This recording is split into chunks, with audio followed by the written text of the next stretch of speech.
Hello everyone, welcome back to our channel. In today's video, I'm gonna show you how to clear cache on Bingo Blitz app on your smartphone. It's a very simple and easy process and I'm gonna guide you through how to do it. Let's get started. First of all, on your phone, make sure that you've already installed the Bingo Blitz app. Now, in order to clear cache, you need to go to the settings of your phone. So open the settings on your phone. Once you are on the settings, you need to go to the app section.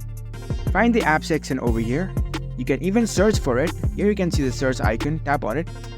Now type in apps. Select apps from the search list.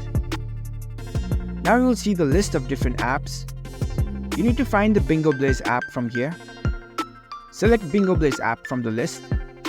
Once you select Bingo Blitz, now here you need to find the storage section. Tap on the storage option. Now over here, you can see the clear cache option at the bottom right corner. You can tap on it to clear the cache memory of this app. So tap on it. And there you go. The cache memory of the Bingo Blitz app has been cleared.